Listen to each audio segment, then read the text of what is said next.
Zero tolerance की सरकार की नीति का परिणाम है। अब कोई व्यक्ति न ट्रांसफर पोस्टिंग में धनादोहन कर सकता है और न ही कोई व्यक्ति भर्ती में कोई पैसा ले सकता है। जो पैसा लेगा वो जेल के अंदर सड़ेगा और सरकार उस दिशा में कार्य कर रही है। योजनाओं में कोई भेदभाव नहीं, पूरी ईमानदारी के साथ योजनाओं का लाभ समाज के हर तबके को देने का कार्य किया जा रहा है। और विकास का ये मॉडल 17 में जब हम लोग आए थे, मुरादाबाद में उस पार और इस पार में भारी अंतर था, कठिन था, रेलवे क्रॉसिंग था, जाम लगा रहता था। मुरादाबाद सिटी के अंदर कोई 4 लेन की कनेक्टिविटी की कल्पना भी नहीं करता था। आज ये साकार हुआ है। मुरादाबाद में अटल आवासीय विद्यालय होगा, ये एक सपना था। आज ही हम लोग बेलारी तहसील में प्रदेश अध्यक्ष जी भी थे, हम लोगों ने अटल आवासीय विद्यालय का लोकार्पण भी किया है।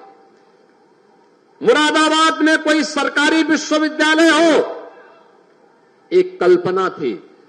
अब मुरादाबाद के पास अपना विश्वविद्यालय भी बन रहा है, मुरादाबाद के अंदर बन रहा है। जहां विद्यालय थे लेकिन शिक्षक नहीं थे, जहां पे शिक्षक थे लेकिन छात्र नहीं थे, क्योंकि किसी को विश्वास ही नहीं था कि यहां पढ़ाई भी होगी। क्योंकि समाजवादी पार्टी का तो विश्वास ही इस बात को लेकर के था कि नकल हमारा जन्मसिद्ध अधिकार है। नकल को उन्होंने अपने जीवन का हिस्सा बनाया था और नकल करवा करके उन्होंने यहां की युवा पीढ़ी के भविष्य के साथ खिलवाड़ किया था। परिणाम था हमारे युवाओं के सामने पहचान का संकट आ खड़ा हुआ था।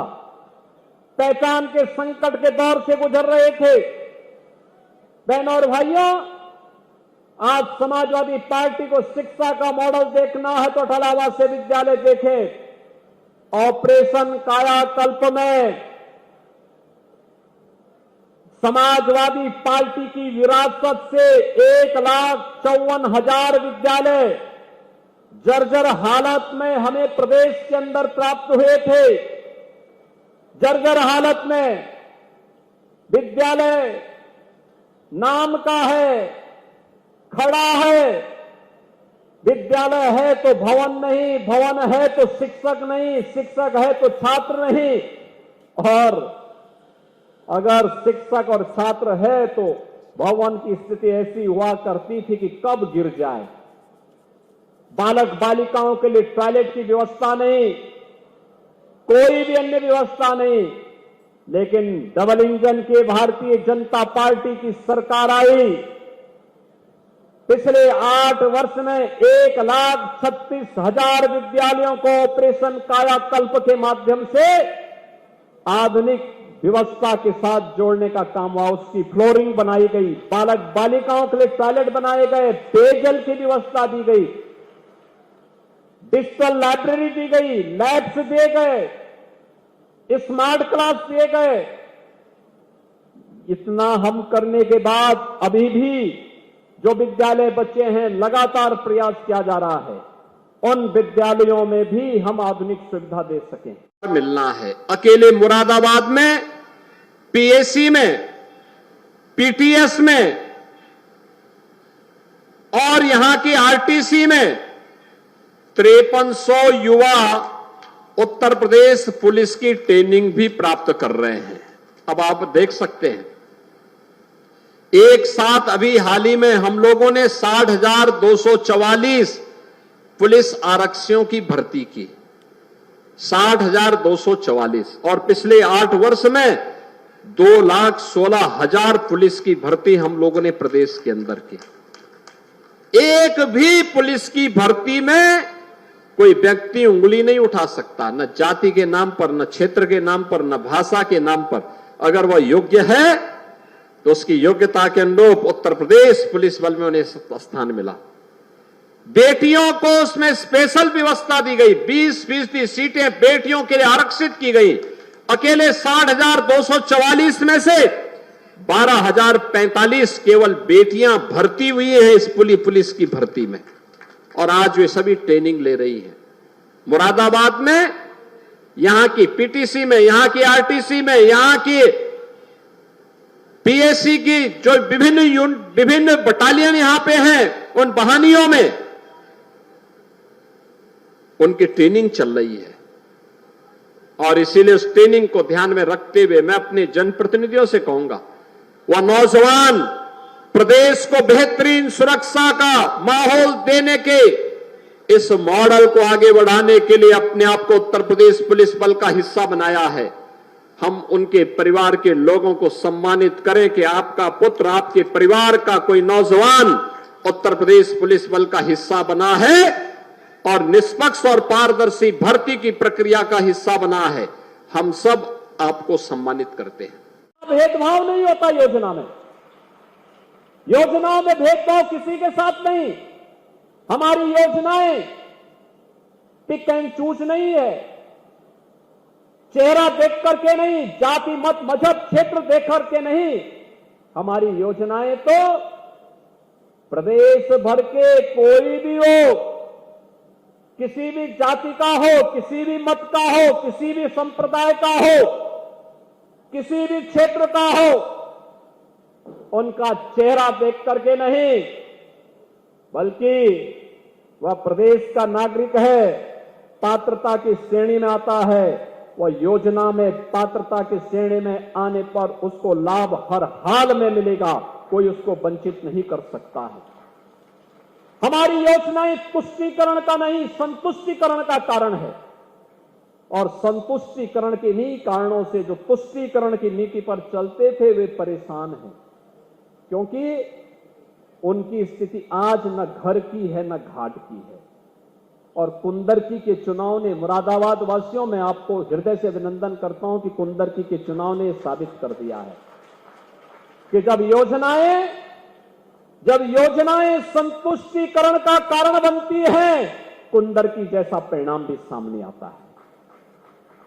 योजनाएं जब तुष्टीकरण का कारण बनती थी तो दंगा होता था, अराजकता फैलती थी, गुंडागिर्दी फैलती थी। अब गुंडागिर्दी नहीं, अराजकता नहीं, देश की सुरक्षा के प्रति प्रतिबद्धता इन नौजवानों के अंदर, हर नागरिक के अंदर देखने को मिलती है। आवासीय विद्यालय की तर्ज पर मुख्यमंत्री अभ्युदय विद्यालय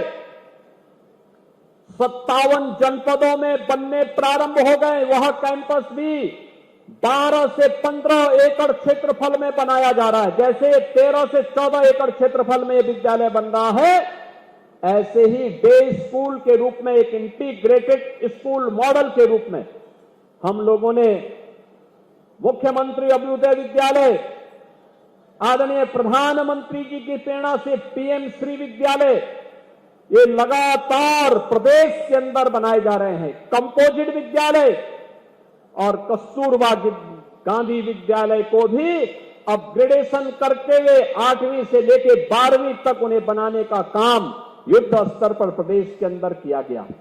आज परिणाम है कि अब नेशनल लेवल पर जब शिक्षा की बात होती है, उत्तर प्रदेश पहले जो 20वें स्थान पर था, अब नंबर 3 और नंबर 5 के बीच में उत्तर प्रदेश का नाम भी होता है। इस शिक्षा के प्रति डबल इंजन की सरकार की प्रतिबद्धता को दिखाता है। हम सब जानते हैं, शिक्षा किसी भी सभ्य समाज की और समृद्ध समाज की आधारशिला बनती है। कोई सभ्य समाज हो या समृद्ध समाज, अगर शिक्षा उत्तम नहीं है, संस्कार युक्त नहीं है, राष्ट्रीय मूल्यों से ओतप्रोत नहीं है, तो फिर उससे उम्मीद करना कि वहां पे किसी समस्या का समाधान हो सके, वह देश के लिए कुछ उत्कृष्ट कार्य कर सके, यह कल्पना भी नहीं हो सकती।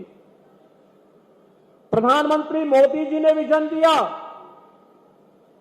प्रदेश की डबल इंजन की सरकार ने उसको इंप्लीमेंट किया, और आज परिणाम है कि मुरादाबाद में भी अटल आवासीय विद्यालय बनकर के खड़ा है। आप देख सकते हैं, श्रमिकों के बच्चों के लिए, अनाथ हुए बच्चों के लिए ये विद्यालय बन रहे हैं।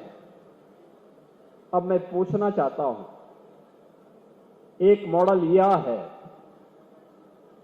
जहां पे अत्याधुनिक शिक्षा, वर्ल्ड क्लास इंफ्रास्ट्रक्चर के साथ बच्चों को लाया जाता है, उनके रहने की, खाने की, उत्तम अध्ययन अध्यापन की उत्तम व्यवस्था एक विद्यालय में। और मैं चाहूंगा इस क्षेत्र के नागरिक भी आकर के देखें कैसे क्लासरूम है, कैसे लाइब्रेरी है, कैसी लैब्स बनी हुई हैं, कैसे स्मार्ट क्लास बने हुए हैं, छात्रावास की कितनी उत्तम व्यवस्था है।